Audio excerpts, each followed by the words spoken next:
다큐멘터리 역사를 찾아서 제320편 원종과 김준, 그 반목과 갈등. 고려 원종 9년, 서기로는 1268년, 몽골 사신이 황제 쿠빌라이의 조서를 지참하고 고려에 옵니다. 이 무렵에 고려와 몽골 사이에는 양쪽의 사신들이 부단히 왕래했고, 또한 그 사신들이 지참했던 두 나라의 국서들이 고려사나 고려사 저료 등에 상세하게 소개되어 있습니다. 대개 몽골에서 고려에 보내는 국서의 주요 내용은 강화도에서 개경으로 도읍을 옮기라고 하는 출륙 환도에 관한 문제가 단골로 거론됩니다. 그런데 원종 9년 3월에 몽골 황제 쿠빌라이가 보낸 국서에는 그 외에도 이른바 육사의 이행을 거론하고 있습니다. 우리 태조인 성길사 황제가 제정한 제도에 의하면 무릇 우리 몽골의 충성을 바치기로 내속한 나라라면 의당 볼모를 바칠 것이며 군대와 군량을 내어서 우리의 정복 활동을 도와야 하고 역참을 설치하며 호적을 바치고 인구를 조사하고 바로가치를 두게 돼 있다는 사실 등을 익히 알고 있을 것이요. 그렇다면 쿠빌라이가 보기에 몽골의 태조인 성길사한, 즉 칭기즈칸이 정해놓은 이 6가지 사항들을 고려가 이행하고 있었을까요? 쿠빌라이의 조서에는 그에 대한 불만이 나타나 있습니다. 볼모를 보내는 일을 언급하자면 우리 태종 황제 시기에 영영공 왕준 등이 이미 볼모로 들어왔으나 자고로 볼모란 늙으면 젊은이로 바꾸고 죽으면 또 그 대신 다른 사람을 보내야 하거늘 이를 제대로 이행하지 않고 있어. 역참을 설치하는 일 역시 아직은 불충분하며 그 밖의 일들도 아직은 시행하지 않고 있어. 당신네 나라는 정사를 권신들이 좌지우지하고 있다고 하는데 당신이 그 신하들에 의해 엄폐당한 나머지 국가의 이로운 일을 시행하지 못하고 있는 것 아니오? 이제 짐이 특별히 사신을 보내는 바이니 마땅히 고려가 처한 실정 그대로를 표문으로 작성해 보내되 해양공 김준과 그의 아우 김충 그리고 시중 이장용으로 하여금 짐에게 와서 직접 보고하도록 하시오. 육사의 이행이 지지부진하다는 쿠빌라이의 질책은 둘째치고라도 이 조서가 고려 조정에 파문을 던진 것은 조서의 마지막 대목 때문이었습니다. 이제까지는 고려의 국왕이나 태자의 친조만을 요구했는데 바로 이 시기에 와서는 고려 조정의 실권을 쥐고 있는 무인 집정자 김준과 그의 동생 김충에게 시중 이장용과 함께 직접 몽골로 들어오라고 호출을 하고 있는 것이죠.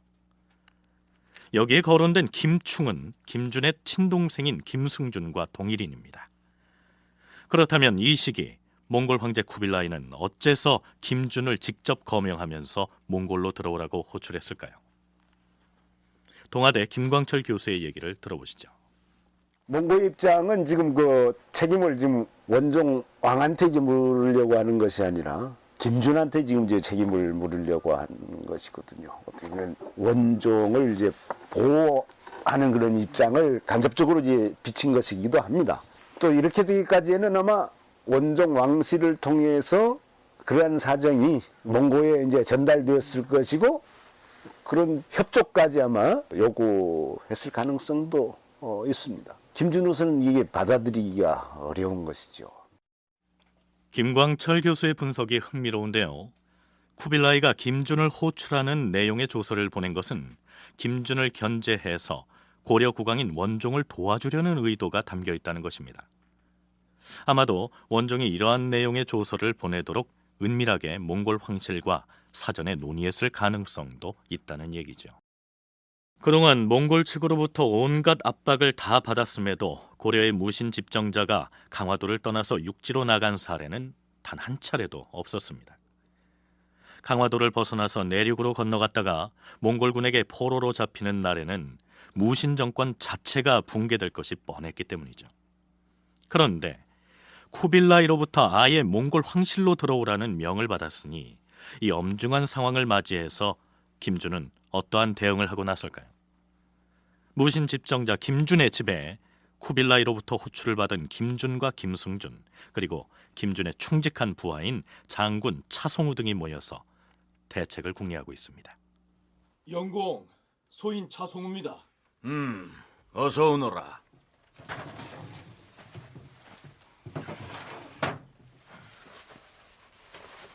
그래. 몽골에서 온 사신들은 어찌하고 있느냐? 지금은 접반사와 함께 객관에 들어있는데 내일쯤에는 대왕 폐하가 그 사신들을 위해 환영연을 베풀 것이라 합니다. 몽골 사신들을 위한 환영연이라면 영공께서도 당연히 참석을 하셔야. 쿠빌라이로부터 그 몽골 사신들과 함께 연경으로 들어오라는 호출을 받은 터이에 내가 그들을 위한 잔치에 나가서 희희낙낙하며 술잔을 기울이란 말이냐? 왕실에서는 이번 일을 어찌 처리하려고 한다더냐? 폐하께서는 몽골 황제가 우리 형제를 호출했으니 마땅히 그 대답도 우리에게 알아서 내놓으란 식입니다. 이번에 온 사신들은 어떤 자들이라 하더냐? 이번에 사신으로 온 그 오랑캐놈들 중에 하나는 북경로 총관 우야손탈이라 하고 또 한 놈은 예문왕중 맹갑이라는 자입니다. 자, 어쨌든 이번에 그놈들이 돌아가기 전에 무슨 수를 내야 하지 않겠습니까? 쿠빌라이가 시키는 대로 우리 형제가 몽골의 수도 영경으로 따라갈 수는 없는 일이고. 영공께서 몽골 오랑캐들의 본거지인 연경으로 가신다는 것은 우리 모두가 자청해서 죽음의 구렁텅이로 들어가는 것과 한 가지입니다. 하지만 무슨 대책을 세워야 할 것 아니겠습니까? 못 가겠다고 버텨야죠. 우리가 버티는데 폐하가 감히 영공께 몽골로 들어가라고 등 떠밀지는 못할 것 아니겠습니까? 몽골 사신들이 빈손으로 돌아가면 쿠빌라이 그자가 우리를 가만둘 것 같은가? 방법은 한 가지밖에 없습니다, 영공. 한 가지 방법이라 하였느냐? 방법이라니 무슨? 몽골 황제 쿠빌라이가 보낸 사신놈들의 목을 베고. 뭐라? 목을 벤다고? 예, 그 사신놈들을 처치해버리고 폐하께 강력하게 건의해서 아예 도읍을 바다 깊은 곳으로 옮기도록 해야 합니다. 그 외에는 방법이 없습니다. 몽골 황제의 호출이라고 하는 급박한 상황을 맞이한 김준 일파는 몽골의 사신을 죽이겠다는 극단적인 생각을 하게 됐고, 이었고 국왕인 원종에게 자신들의 계획을 알립니다. 영공, 지금 뭐라고 하는 것이오? 몽골 사신을 죽이자고 하였소? 그 외엔 방법이 없지 않사옵니까, 폐하? 나라의 명운이 달린 전쟁을 치르는 중에도 적국의 사신을 해치는 법은 없소이다. 더구나 지금 우리는 군사대국인 몽골과 가까스로 강화를 맺어 이제 전쟁을 겨우 면했는데 이 시국에 몽골 황제가 보낸 사신의 목을 베자고요. 그리고 그 다음 일은 어찌하자는 것이오? 사신을 죽인 다음 저들이 요구하는 출육 환도를 단호히 거부하고 더 깊이 바다로 들어가서 저들에게 항전의 의지를 보여야 할 것이옵니다. 그것은 아니 될 말이오. 김준은 장군 차송우의 말을 듣고서 사신을 죽이고 바다 건너 섬으로 도망가자고 2번이나 왕에게 아뢰었으나 왕이 듣지 않았다. 여기서 잠깐, 장군 차송우가 김준에게 건의했다는 말 중에서 몽골 사신을 죽이자는 내용 이외에 도읍을 옮기자는 취지의 발언을 한 것으로 나와 있습니다. 고려사 절의 원문을 보면 깊을심, 숨을 찬 바다해, 가운데 중해서 심찬해중이라고 되어 있습니다. 그러니까 사신을 죽이고 바다 가운데로 깊이 들어가 숨자, 이런 의미일 텐데요. 지금 고려의 도읍이 강화도라는 섬에 있는데 거기에서 또 어느 섬으로 들어가자는 것이었을까요? 나중에 삼별초가 강화도를 떠나서 진도로 가서 그곳에서 별도의 정부 수립을 선포하고 이어서 다시 제주도로 가게 되는 점을 상기한다면 지금 김준 일파가 바다 가운데 깊이 들어가 숨자고 한 대상 지역이 진도나 아니면 제주도가 아니었을까 합니다. 그 대상이 되는 섬으로는 진도가 하나 있을 수 있고요. 그건 이제 옛날 삼별초 항쟁 과정에서 이렇게 거점 지역으로 삼는 것을 보면 진도가 하나 있겠고, 그다음에 제주도가 있을 수 있습니다. 제주도에서는 그 표류민 문제라든가 이런 걸 통해서 자주 이제 보고가 되고 있는 상태이고, 또 일정하게는 제주도 안에 여러 가지 그 장치들을 만들어 놓고 있어서 진도 아니면 이제 제주도일 가능성이 있겠는데, 예, 구체적으로 이때 한 발언에서 섬이라고 하는 것이 어딘지는 확실치 않지만 최종적으로는 이제 제주도를 이제 지목하고 있는 것이다, 이렇게 이제 봐야 되겠죠. 네, 김광철 교수의 견해가 이렇습니다.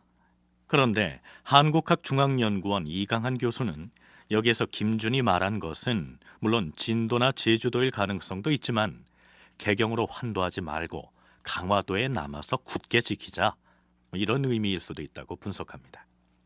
이후 삼배초의 행적을 보게 되면은 이제 이 섬이라는 게 제주도로 지칭한 것일 가능성도 배제할 수는 없는데, 근데 삼배초도 제주도로 바로 가지 못하고 진도로 통해서 가지 않습니까? 당시 바로 제주도 가기는 어려운 상황에서 지금 현재 여기서 왕에게 요청을 하는, 무슨 요청을 하면서 이제 섬으로 가자는 얘기를 하는 것이었잖아요. 이 경우는 이제 아무래도 그 제주도를 지칭한 거라기보다는 강화 얘기를 또 한 것 같아요. 그러니까 바다 건너 섬으로 도망가자고 두 번이나 왕에 청했다는 것이 일단 좀 개경으로 돌아가지 말고 그냥 강화에 그대로 있자, 이런 얘기인 것 같은데, 뭐 이후 결국은 강화 떠나가지고 진도 제주도로 가는 거 보니까 다른 해석의 여지도 없진 않습니다. 그건 그렇고 몽골 사신의 목을 베자는 극단적인 주청을 올렸다가 원종으로부터 2번이나 거절당한 김준일파는 그 뒤에 어떻게 했을까요? 아마 이때 김준의 동생 김승준은 병에 걸려 누워 있었던 모양인데요. 장군 차송우가 김준에게 더욱 강경한 주문을 하고 나섭니다. 몽골 오랑캐가 보낸 사신의 목을 베자고 2번이나 주청으로 올렸는데도 임금이 꿈쩍도 하지 않으니 어찌 했으면 좋겠느냐? 김준이 그렇게 말하자 차성우가 이렇게 대꾸하였다. 영공, 왕의 자손은 지금 용상에 있는 왕만 있는 것은 아닙니다. 고려 왕실에 다른 왕씨들도 있습니다. 그뿐입니까?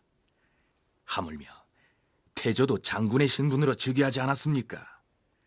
그런데 뭘 그리 염려하십니까? 우선 몽골 사신의 목부터 베어버리지요. 몽골 사신의 목을 치고 국왕이 자신들의 뜻대로 따라주지 않으면 폐위시켜버리면 될 것 아니겠느냐? 현재 왕위에 있는 원종을 쫓아내고 다른 왕씨를 임금으로 내세울 수도 있다. 왕건은 애당초 일개 장군의 신분으로 나라를 세워 태조가 되기도 했는데 그게 무슨 걱정이냐? 차송우의 얘기가 이렇습니다.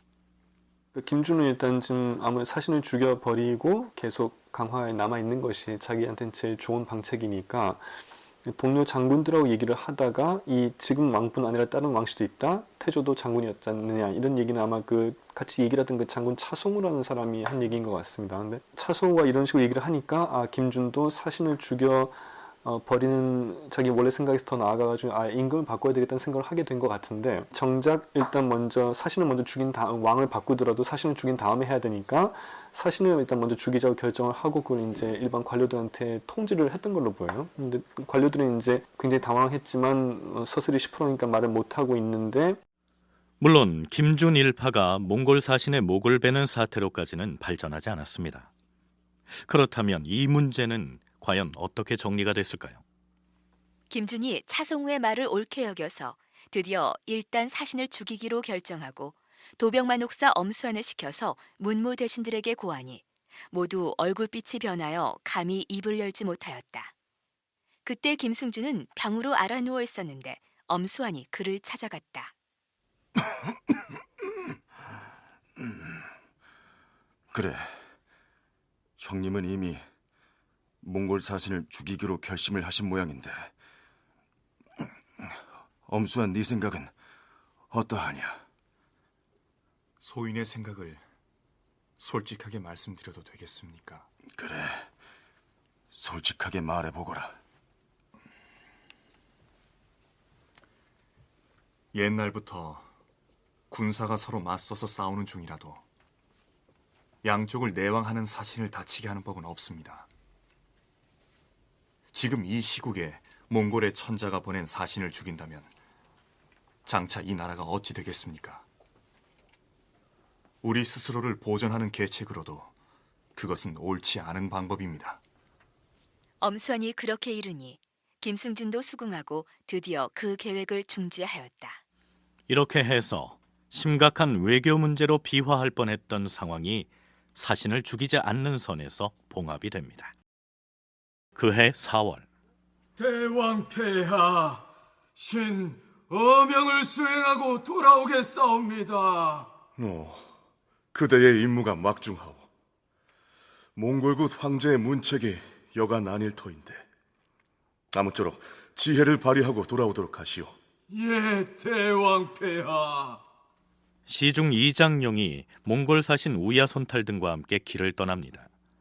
원종은 이장용에게 보낸 표문에서 김준이 함께 몽골에 가지 못한 데 대해서 이렇게 변명하고 있습니다. 황제께서 김준과 이장용에게 함께 와서 조회하라 했는데 이장용만은 훈령을 받들어 표문을 지참하고 몽골 사신과 함께 보냈으나 김준의 경우 도읍을 옮겨 배치하는 일을 맡아서 지휘하는 관계로 이곳을 비울 수가 없으니 일단 일이 해결되길 기다렸다가 나중에 제가 직접 데리고 함께 가겠습니다.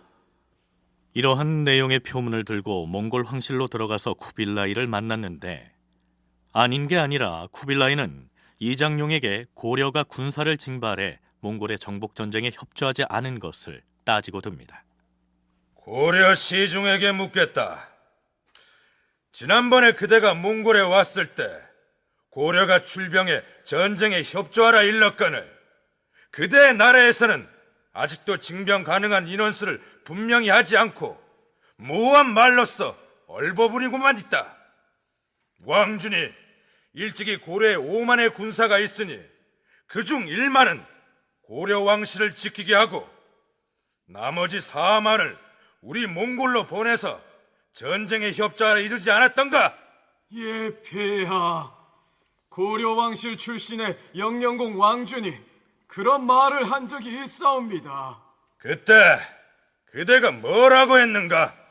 우리나라의 5만의 군사는 턱없는 얘기며 왕준의 말이 거짓이라 하랬사옵니다.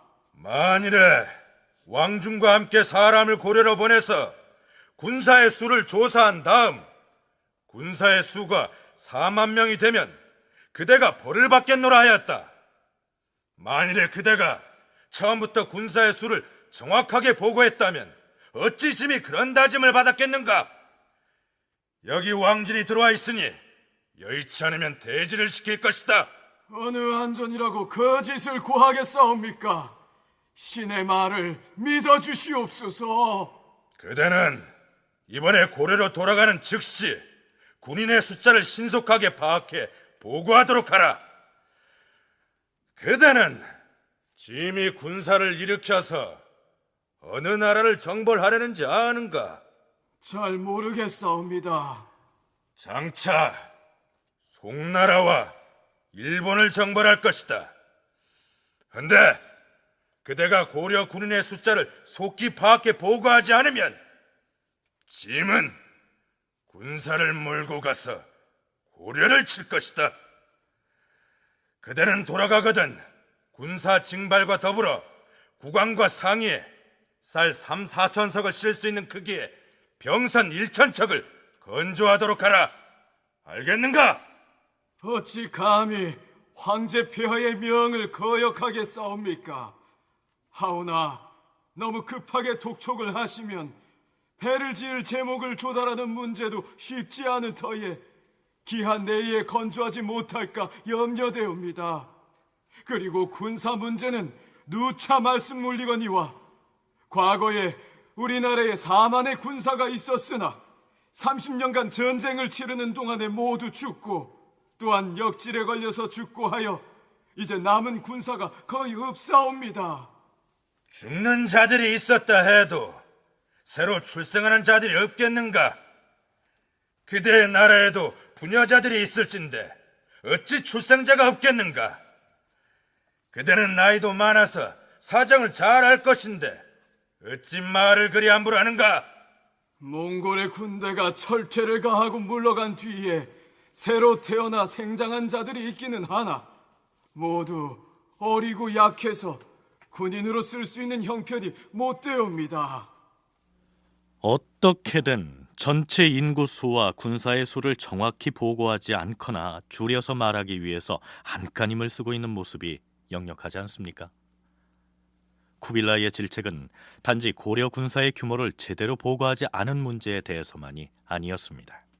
그대의 나라에서 송나라에 가려면 순풍이 불 경우 2, 3일 만에 갈 수가 있고, 일본의 경우 아침에 떠나면 저녁에 도착할 수 있다는 말을 짐이 여러 경로를 통해서 들었는데, 그대는 어찌해 그런 일을 짐에게 미리 말하지 않았는가? 그런데 이때 잠자코 듣고 있던 왕준이 고려의 군사 문제에 대해서 몽골 황제에게 뭐라고 얘기를 하려고 했던 모양인데, 이장룡이 그의 발언을 제지하고 나섭니다. 그 대목에 관한 기록이 이렇습니다. 이때 왕준이 고려 군사에 관한 일을 황제에게 말하려 하였다. 그러자 이장룡이 그의 말을 가로막고 나섰다. 불손하게 황제 폐하 앞에서 갑론을박 다투는 모양을 보이는 것은 옳지 않으니 의문 나는 일이 있으면 사람을 보내서 확인하면 될 것 아니겠는가? 그러자 황제도 영령공 왕준을 향하여 할 말이 다 끝났으니 그만두라 하였다. 이장룡은 되도록 고려가 짊어져야 할 부담을 줄이기 위해서 안간힘을 쓰고 있는데, 모름지기 고려 왕실 출신이라고 하는 왕준이 몽골 황제에게 고려의 군사가 4만이니 5만이니 하는 언지를 주어서 충성을 인정받으려고 하고 있으니 이장룡이 보기에 얼마나 얄밉게 비쳤을까요? 결국 몽골에서는 오도지라는 사신을 이장룡에게 딸려보내서 병선의 수와 군대의 인원수를 검열하게 합니다. 몽골 사신이 고려에 와서 어디에 있던 어떤 군사와 병선을 확인하고 갔는지는 알 수 없지만, 그 조사관이 돌아갈 때 원종이 적어서 보낸 표문의 한 구절을 소개하면 이렇습니다. 황제의 명을 어길 수가 없어서 여러 방면으로 사람을 뽑아 겨우 10,000명의 군대를 만들었으며, 병선은 이미 바닷가 고을의 관리들에게 제목을 갖추어서 건조하도록 지시하였습니다. 그렇다면 이때 뽑았다는 10,000명의 군사들, 이들은 어디에서 어떻게 징발했을까요? 고려 때 이제 본래 그 제도적으로는 이제 선군이라고 하는 그 소위 그 선군청이 군사를 선발하는 기관이 있어가지고, 아마 이런 그 기관에서 직무를 했을 때 여기에 또 이제 징집에 응해야 되는 그런 의무들을 가지고 있었기 때문에 그런 기관들을 통해서 급하게 모집된 그 농민 군사일 가능성이 있다. 1만이 채워졌는지도 확실치는 않습니다만은 어쨌든 이렇게 별초구와 일반 농민을 대상으로 해서 징집된 군인일 가능성이 있다. 이렇게 봅니다. 몽골에 보낼 목적으로 급조한 군대라면 강화도 조정에서 무신 정권의 실력자들이 거느리고 있던 정예군을 포함시키지는 않았겠죠. 그런데 쿠빌라이가 고려의 전함을 무려 1,000척이나 건조하라고 했고, 고려에서도 별 군말 없이 그러겠다고 대답한 것을 보면 당시 고려의 선박 건조 능력이나 또 혹은 해상 활동 능력이 상당한 수준이 아니었을까 여겨집니다. 이강한, 김광철 두 교수의 얘기를 차례로 들어보시겠습니다. 장보고 때만 하더라도 한반도에서 외국으로 배들이 많이 나가거든요, 상선들이. 근데 이제 고려 초기에 왕건이 이제 중앙 집권 정책 실시하면서 이제 지방 해상 세력들을 많이 그 숙청을 했고, 그래서 이제 그 일종의 뭐 원양 어업 차원의 해상 활동이 많이 좀 위축이 되긴 하는데, 그럼에도 불구하고 내 외부로 오가는 선박들의 뭐 건조량 뭐 이런 것들이 상당히 높았던 건 사실인 것 같고요. 그리고 실제로 이제 이후 일본 정부 준비 과정에서 몽골 조정이 고려 정부한테 선박 900척을 뭐 몇 달 내에 만들라고 지시를 하고 만들어내는데, 900척 중에 상당수는 이미 있는 배들을 수리한 것이었을 거라는 거 이제 이렇게 전제한다면 당시 고려 내에 있던 선박 수가 상당했을 거라고 얘기할 수 있을 것 같습니다. 세국군송을 조운을 통해서 이제 하고 있기 때문에 조운선이 항상 이제 비치가 돼야 됩니다. 그렇기 때문에 이 선박 건조 기술은 일찍부터 우리가 이제 확보하고 있었던 것이거든요. 그래서 뭐 제목이 문제가 되기는 합니다만은 이게 그 제목 같은 것을 이제 확보하기만 하면 기술적으로는 선박 건조 기술을 가지고 있었고, 그 수준이 상당한 수준에 올라와 있었다. 이렇게 이제 볼 수 있겠죠. 원종 9년 7월, 그 전에 몽골 황제 쿠빌라이의 국서와 고려 원종의 국서를 함께 지참하고서 일본으로 떠났던 기거사인 반부가 돌아옵니다. 그렇다면 고려 사신 반부는 일본에 가서 몽골과 일본의 통교를 위해서 중개 역할을 하라고 하는 임무를 잘 수행하고 돌아왔을까요? 결과 보고를 위해서 고려에서 몽골로 사신을 보내면서 들려보낸 원종의 표문을 보면 그 내용이 이렇습니다. 지난번에 우리에게 일본을 선유하라는 황제의 명을 받고서 고려의 신하 반부가 황제의 옥새가 찍혀있는 문서와 예물을 가지고 그 나라에 가서 타일렀습니다. 그러나 그 나라의 왕도에는 들어오지 못하게 하는 탓에 서쪽에 있는 태제부에만 무려 5달 동안이나 머물러 있었습니다. 그곳 관사에서의 대접이 심히 야박하였으며 일본 조정에 조서를 보냈으나 답하는 글도 보내오지 않았습니다. 노잣돈을 주어가면서 여러모로 타일렀지만 끝내 듣지 않고 핍박을 하기에 그냥 돌아왔습니다. 황제의 기대에 부응하지 못하여 실로 황송하게 생각합니다. 몽골 황제와 고려 원종의 국서를 가지고 건너갔지만 일본 조정에서 왕도에 들어오는 것 자체를 거부해 규슈의 다자이후에서 5달 동안이나 기다리다가 할 수 없이 되돌아왔다. 이러한 내용이죠. 그러니까 몇 번 사신을 보내도 일단 고려 쪽에서 이제 뜨뜻미지근하게 나오고, 일단 고려에서 이제 그나마 일본 쪽에 국서를 그러니까 그 몽골 황제의 조서를 전한 다음에 일본 쪽의 반응을 다시 이제 보고를 하지 않습니까? 보고를 하는데 항상 보고가 굉장히 적대적이고 강경 일변도의 반응이 나오니까 그런 상황에서 일단 뭐 더 이상 그 이른바 효유는 어려울 것 같고 정벌만이 남은 옵션이다라는 판단이 있었던 것 같습니다. 몽골이 일본과 화친 관계를 맺든 전쟁을 하든 고려에게는 결국 부담이 될 뿐이기 때문에 당시에 일본으로 건너갔던 고려 사신 반부가 일본 조정과 접촉하기 위해서 적극적인 노력을 하지 않았을 가능성도 있습니다. 그렇다면 당시의 일본은 군사대국 몽골의 정복 전쟁에 대해서 아무런 정보가 없었을까요? 이강한 교수는 규슈 쪽에 남아있는 유적들로 미뤄보면 이때 이미 일본도 몽골의 침공에 대비해서 여러 가지 방어 시설들을 갖추고 있었다고 얘기합니다. 지금도 일본은 큐슈 가보면 남아있지만 방어시설이 이제 유적이 남아있습니다. 굉장히 크고 두껍게 지었는데 그 일본인들이 당시 느끼고 있던 그 몽골에 대한 두려움 자체가 어디서 잘 드러나냐면은 큐슈 지역의 중심 지역이 소위 말하는 그 다이자이후 지역에서 하카다만지로 이동을 하고 진서탐자라는 방어시설이 만들어지면서 그 하카다만 자체의 성격이 상업 일변도 도시에서 군사 상업 도시로 조정이 되거든요. 그런 여러 가지 변화를 겪었던 것에서 일본인들이 몽골의 위협을 잘 알고 있었고 많이 대비하려고 노력도 했다는 것을 알 수 있겠습니다. 고종 9년 11월 무인 집정자 김준을 몰락의 길로 내몰았다고도 얘기할 수 있는 한 사건이 발생합니다. 김준에게는 정삼품의 승선벼슬을 하고 있던 김애라는 아들이 있었습니다. 그런데 그 김애의 종이 용산별감 이석이라는 사람과 안 좋은 감정이 있었던 모양입니다. 어느 날 이석이 궁중에서 쓸 음식을 배 2척에 나눠 싣고서 강가 포구에 정박하고 있었는데 하인이 김애에게 그 사실을 알렸고 김애는 다시 아버지인 김준에게 고자질하였다. 그래서 지금 이석이라는 그 자가 궁궐에 갖다 바칠 음식을 배 2척에다 싣고서 포구에 정박하고 있다 이 말이었다. 이거 잘 되었구나. 야별초 10명이면 충분하겠지. 여봐라, 당장 포구로 나가서 이석이라는 자가 싣고 온 음식들을 모두 빼앗아 오너라. 아니다. 아예 그 2척의 배를 통째로 압수해 오도록 하라. 묻더라느냐? 빨리 다녀오도록 하라.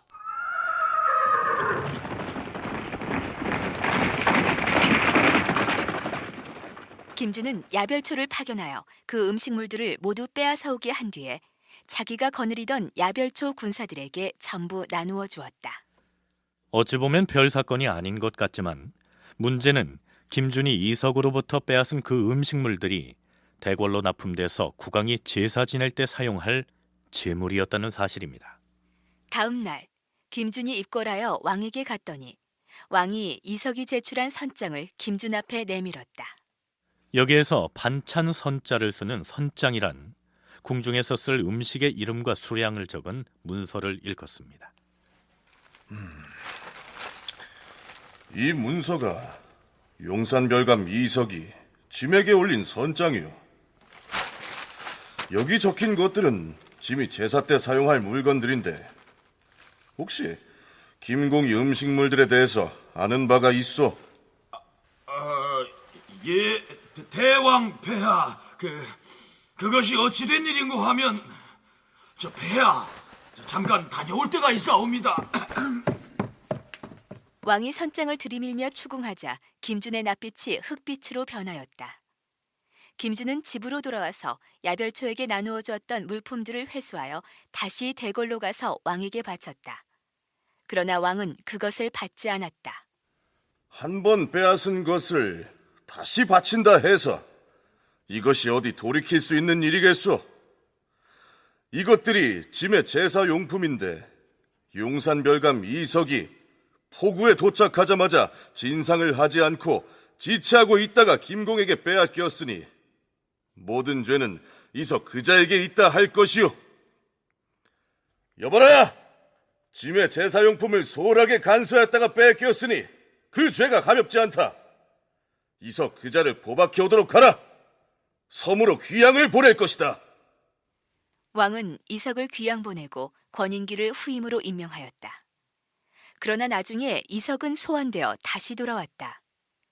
이런 일이 있고 난 뒤부터 왕은 김준을 더욱 미워하게 되었다. 물론 잘못은 김준이 저질렀는데 감히 김준을 처벌할 엄두는 내지 못하고 애꿎게도 제사용품을 빼앗긴 이석에게 유배형을 내렸으니 이것이 원종의 한계라고 할 수 있겠죠. 여기에서 무신정권 시기의 무인 집정자와 국왕과의 권력 관계를 분석해 볼 필요가 있을 것 같습니다. 서울시립대 이익주 교수의 얘기입니다. 우리는 무신집정과 왕의 관계가 서로 대립하면서 누가 더 강하냐 약하냐 이런 걸 따지기 쉽지만 크게 볼 때는 서로 보완하는 관계에 있다고 봐야 될 겁니다. 국왕으로서의 권위가 있고 무신집정자들은 자기가 가지고 있는 군사력에 바탕한 권력이 있는 거죠. 그런데 이 무신집권자의 권력은 국왕의 권위에 의해서 보장받지 못하면 그 자체로 약점을 갖게 됩니다. 그래서 무신집정자들이 왕을 함부로 폐위하거나 또는 자기가 스스로 왕이 되려고 하거나 이런 생각을 하지를 못했던 거죠. 그러니까 이때에도 국왕과 김준이 서로 보완하는 역할을 하면서 공존하고 있었다고 봐야 될 거고 힘의 관계에서는 그 이전보다는 아마 이 원종의 왕권이 좀 더 강해졌다. 이익주 교수는 무신정권 시기의 무인 집정자와 국왕의 관계가 상호 보완 관계라고 했는데요. 그러나 가령 최씨 정권 때 무신 집정자들과 당시의 왕이었던 고종의 관계를 돌이켜보면 국왕인 고종이 최충원이나 최우 혹은 최항의 비위를 거스르지 않기 위해서 극도로 조심하고 또 머리를 조아리는 모습으로 일관하지 않았습니까? 그런데 우리가 앞서 살펴본 바와 같이 자신의 재물을 탈취한 김준을 불러다 놓고 제사용품에 물목을 들이대면서 추궁하는 원종의 모습, 이러한 모습은 무인 정권 시기의 국왕으로서는 전해 볼 수 없었던 아주 이례적인 장면으로 비치지 않습니까? 숙명여대 신한식 교수의 얘기입니다. 또 원종의 입장에서는 비록 그 체의 제거를 통해서 그 김준이라든가 또 문신들의 어떤 그 추대위에서 국왕으로 등장을 할 수 있었고 또 몽골의 지지를 얻어낼 수도 있었지만 또 국내에서는 무인 정권을 무시해서는 또 안 된다는 거죠. 하지만 이 권력이라고 하는 거는 항상 상대적인 것이기 때문에 내 권력을 지키기 위해서는 상대 권력을 압박할 수밖에 없는, 그렇기 때문에 이 원종의 권력이 그 몽골의 지지에 의해서 그 올라간다는 것은 김준에게는 위기적인 상황이었고, 이런 위기적인 상황이라고 하는 것이 어떤 부분적인 어떤 마찰 관계, 어떤 왕실의 제모이라든가 아니면 뭐 어떤 사람을 놓고 서로 충돌하는 뭐 이런 과정에서 그런 갈등 관계라고 하는 것이 그 비화될 수가 있었고, 원종이 이전의 왕인 고종보다는 무인 집정자와의 관계에 있어서 그 지위가 다소 강화된 것처럼 보이는 것은 다름이 아니라 몽골의 지지가 배후에 있었기 때문이다. 이러한 얘기입니다. 원종 9년 11월 몽골 황제 폐하의 조서를 가지고 왔으니 고려국 대왕께서는 예를 갖춰 받도록 하십시오. 몽골로부터 또다시 사신이 도착했는데 병부시랑 흑적과 예부시랑 은홍이었습니다. 이 자들이 누구냐 하면 2년여 전인 고종 8년 정월에 고려인의 안내를 받아서 일본에 가겠다고 나섰다가 풍랑이 거세다는 이유로 거제도 앞바다에서 배를 돌려 돌아와 버렸던 바로 그들입니다. 근데 그 두 사람을 또다시 고려에 보낸 것이죠. 왜 보냈는지 쿠빌라이의 조서 내용 일부를 살펴볼까요? 고려 왕은 들으시오. 지난번에 그대에게 우리 몽골 사신을 인도해 일본에 갈 수 있도록 위임했더니 풍랑이 험해서 건널 수 없으므로 중도에서 돌아왔다, 이렇게 꾸며대었소. 그렇다면 고려 사신 반부는 일본에 어떻게 건너갔던 것이오? 또 반부가 일본에 갔으나 일본 측에서 핍박하는 바람에 5개월 동안 다자이우에서 기다리다 돌아왔다 했는데 이 말도 어떻게 믿을 수 있겠어? 이제 다시 사신을 보내니 이번에는 반드시 일본에 도달하도록 안내를 해야 할 것이며 전과 같이 지체하거나 도중에 돌아오는 일이 없도록 해야 할 것이오. 쿠빌라이는 자신이 보낸 흑적 등의 사신이 거제도 앞바다에서 되돌아온 것도, 그리고 몽골 황제의 조서를 가지고 갔다가 왕도에는 들어가지도 못한 채 5달 동안 허송세월만 하고 돌아온 반부의 경우도 모두 고려가 일부러 한 것이라고 철저하게 불신감을 토로하고 있습니다. 글쎄요, 실제로 그랬는지도 모르죠. 그렇다면 몽골은 이 시기에 왜 이처럼 일본과 기를 쓰고 외교 관계를 맺으려고 서둘렀으며 하필이면 꼭 고려를 가운데 끼워서 통교를 성사시키기 위해서 지나치리만치 심하게 압박을 가해왔던 것일까요? 이익주 교수의 설명을 들어보자면 이렇습니다. 고려 원종이 태자였던 시절에 몽골로 불려가서 쿠빌라이와 맺었던 화친 관계를 일종의 조공 책봉 관계로도 볼 수 있을 텐데요. 쿠빌라이는 고려와의 이런 관계가 일찍이 몽골족이 한 번도 해보지 않았던 새로운 정책이었다고 하는 점에서 굉장히 중요하게 생각을 했던 것 같습니다. 그 당시 쿠빌라이는 남송을 공격하고 있었고 고려와 강화를 맺었고, 그렇다면 앞으로 고려 건너편에 있는 일본, 그 다음에 남송 아래쪽에 있는 베트남, 안남이죠. 이런 주변 국가들과는 어떤 관계를 맺을 것인가 하는 어떤 장기적인 계획을 이제 수립을 하려고 했던 것인데, 고려와 맺은 이전의 중국식 전통의 책봉 조공 관계라고 하는 것이 대단히 유효한 방법으로 판단이 됐던 것 같습니다.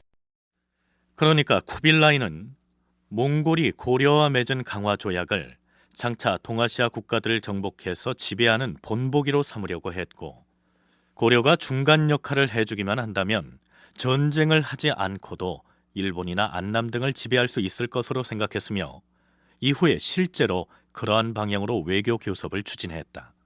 이익주 교수의 견해가 그렇습니다. 고려와 책봉 조공 관계를 맺은 다음에는 베트남에 안남에 국서를 보내서 고려의 예에 따라서 이런 이야기를 하고, 일본에도 이제 국서를 보내는데 고려를 통해서 보냄으로써 고려가 일본을 회유하도록 하는 것이죠. 우리가 몽골과 책봉 조공 관계를 맺었더니 괜찮더라. 그러니까 일본으로 하여금 일본도 그런 관계를 맺는 것이 좋겠다. 이런 의사를 전달하도록 하는 것이죠. 말하자면 이 일본에 관한 일을 고려에 위임한다고 하는 것은 고려가 몽골과 맺은 그 관계를 대단히 성공적인 것으로 보고 이것을 동아시아 전체에 확산시키려고 하는 이런 쿠빌라이 의도가 내재해 있었다고 볼 수 있는 것이고, 그만큼 쿠빌라이 입장에서는 고려의 역할이 대단히 중요했던 것입니다. 그러면 몽골의 이러한 외교 전략에 대해서 당시의 고려는 어떠한 생각을 가지고 있었을까요? 신한식 교수의 얘기를 들어볼까요? 고종 46년에 당시 태자였던 원종과 쿠빌라이 사이에 그 종전 협정이 이루어지게 되죠. 그 협정 중에 하나가 그 몽골 병력의 그 철수가 있었는데, 이 철수를 갖다 쿠빌라이가 흔쾌히 받아들임으로 해서 이제 대몽 강화가 이제 이루어졌습니다. 하지만 이 몽골과 그 일본이 접촉이 이루어지면은 그 부담을 고려 정부가 질 수밖에 없을 것이고, 또 만에 하나 일본 정벌이 단행된다고 하면은 고려 지역에 또다시 몽골 병력이 들어올 수 있을 것이고, 이는 그 고려 정부뿐만 아니라 무인 정권에게도 위기를 자초하는 결과를 가져올 수 있다는 겁니다. 이를 예방하는 것이 고려 정부에게는 최선이었을 것입니다. 몽골과 일본이 화친 관계를 맺더라도 그 중간 역할을 고려가 담당해야 했으니 부담스러운 일이었고, 몽골이 일본을 무력으로 정벌하려 한다면 고려의 땅을 통과해 몽골의 군사들이 밀려올 것이니, 그렇게 되면 고려는 또다시 전쟁에 휩쓸리게 될 것이 뻔하기 때문에 고려로서는 그러한 상황을 피하고 싶었을 거란 얘기죠. 원종 9년 11월, 몽골 조정의 승상인 난동이라는 자가 일찍이 고려 출신으로 몽골에 넘어간 김유와 신백천 등 두 사람을 고려의 사신으로 보냈는데, 이들이 고려 조정에 도착해서 거들먹거리는 모양새가 아주 가관입니다. 대왕 폐하, 제가 누군지 아시겠사옵니까? 그대는 영령공 왕준의 시종으로 몽골에 가 있던 김유가 아닌가? 그렇사옵니다. 허나 지금은 몽골 승상의 명을 받고 사신으로 왔사옵니다. 우리 승상께서 말씀하시기를 여기 이 서천에 적힌 물건들을 소홀함이 없이 받아오라 하였사옵니다. 몽골의 승상이 보내라고 한 물건이 무엇인지 어디 한번 읽어보도록 하라. 예. 대령산의 향백자, 비자, 송구병, 지령동의 전밀, 유채인삼, 영동군의 향누룩, 남해도의 실모송, 금강산의 석기, 관음송 상수, 풍면 송엽, 이상이옵니다. 고려사 자료를 보면 지금 김유가 읊조린 물건들에 대해서 다음과 같이 보충 설명이 들어 있습니다. 향백자는 자세의 일종이고, 비자는 대추의 일종이며, 송구병은 송진을 맵쌀에 섞어 만든 떡이고, 전밀은 꿀이고, 유채인삼은 사람 모습을 한 인삼이며, 석이는 바위버섯이고, 관음송상수는 관음소나무의 상처를 내어 얻은 송진 진액을 일컫는다. 그런데 김유 등이 작성해온 목록의 물건들 중에는 실제로는 존재하지 않는 추상적인 것들도 있었던 모양입니다. 관음 송상수라 했는가? 그것이 어떤 물건인가? 저쪽 낙산 위에 가면 아마 있을 것이옵니다. 그러면 낙산에 사람을 보내겠다. 낙산에 가면 분명히 그런 물건이 있는가? 그것은 낙산에 없더라도 굳이 찾으려 할 필요 없을 것이옵니다. 꼭 가져가지 않아도 될 것이옵니다. 하면 송고병은 어디 가면 구할 수 있단 말인가? 송고병은 소나무 위에 저절로 난다 들었사옵니다. 송고병이라면 떡의 일종일 터인데 소나무에 떡이 저절로 열린단 말인가? 글쎄 말입니다. 찾아봐야지요 뭐. 몽골이 고려에 요구한 특산물 중에는 정말 고유의 특산물일 수 있습니다. 근데 한 가지 또 염두에 둘 것은, 몽골의 입장에서 특산물 요구하는 것이 그 어떤 자기들이 꼭 필요로 해서 요구하는 경우도 있었지만은, 또 한편으로는 구하기 힘든 특산물을 요구함으로써 어떤 고려 정보를 당황하게 만드는 그런 경우도 있었습니다. 근데 이러한 상황에 관계했던 자들이 주로 이 고려 출신 사람들이 많았고, 이제 그런 사람들 입장에서는 어떤 새로운 권력으로 부상하고 했던 자들이 그 대부분이었고, 또 한편으로는 이 고려 정부와 어떤 일정하게 등진 이런 인물들이 그런 당황스러운 상황을 조장하는 그런 면도 있었다고 할 수가 있겠습니다. 고려 출신으로서 일찌감치 몽골로 귀부해서 몽골의 앞잡이가 된 대표적인 인물이 홍복원 일족과 영령공 왕준 등이었는데요. 지금 이상한 물건 이름들을 적어가지고 와서 고려의 조정을 난감하게 만들고 있는 김유라는 자 역시 같은 부류의 부몽분자들이라 할 수 있겠죠. 전쟁이 끝나게 되니까 전쟁에서의 향도 역할은 이제 다 하게 된 거거든요. 그런데 이 사람들이 그렇다고 해서 몽골 안에서 자기들의 어떤 설 자리가 있느냐면 그건 또 아니었고요.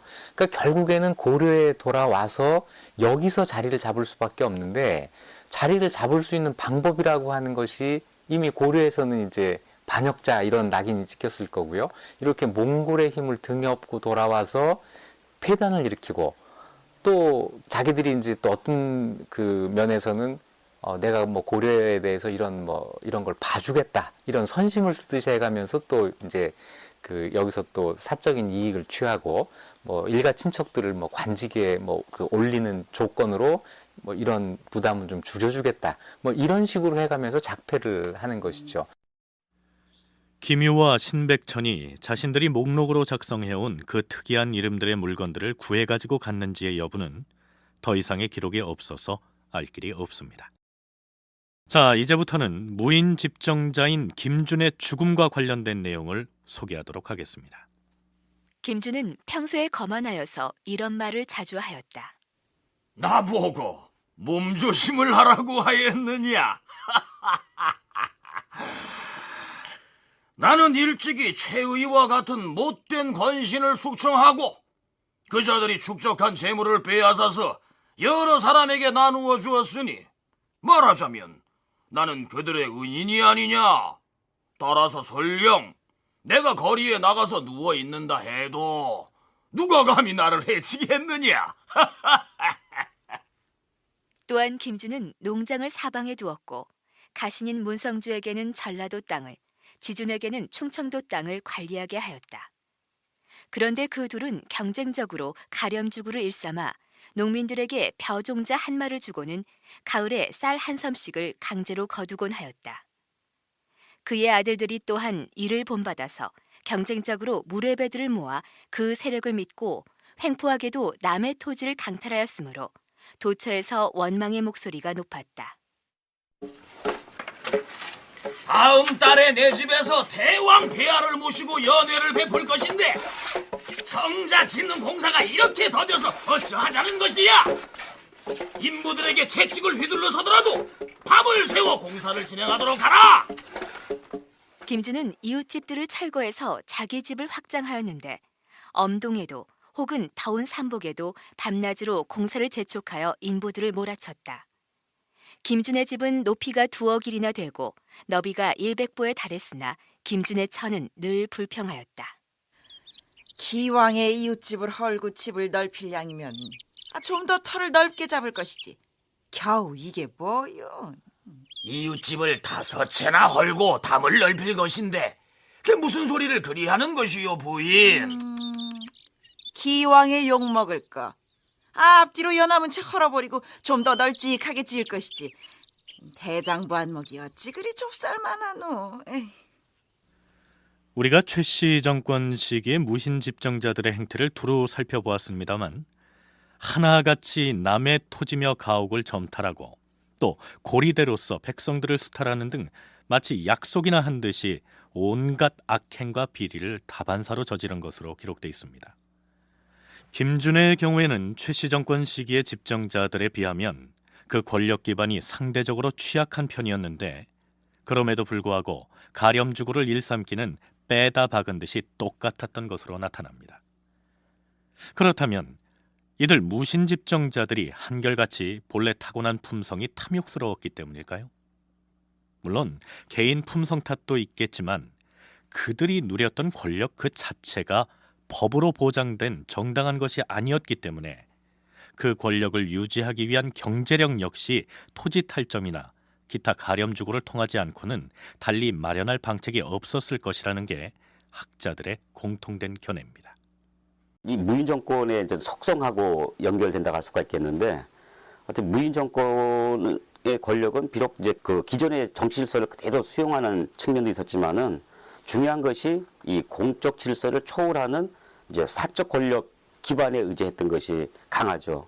뭐 예컨대 뭐 당시에 이 무인 정권의 군사적 기반은 주로 문객이라든가 사병 등과 같은 사적 군사 조직이 되겠는데요. 즉 이들에게는 정권에 대한 도전 세력을 제압하고 향촌 사회의 어떤 저항을 불식시켜서 자신들의 이익을 관철하기 위해서는 이 공적인 지배체제를 이용하는 방식 외에도 그 사적으로 동원할 수 있는 무력 기반이 필요했다는 것입니다.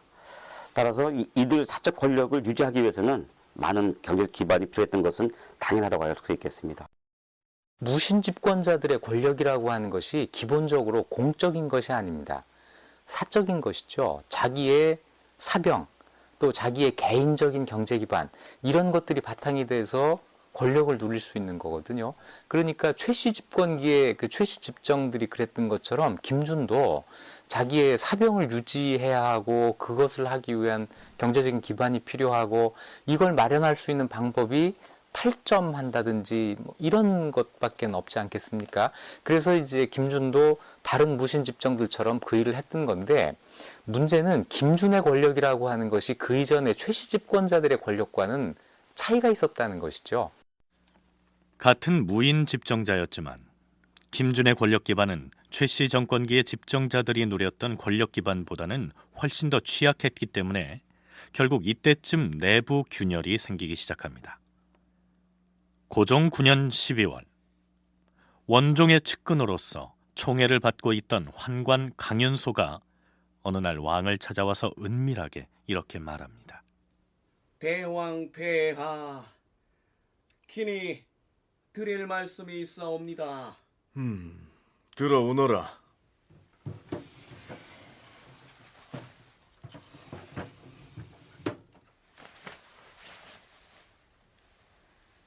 폐하, 지금 추부 이면을 만나고 오는 길이옵니다.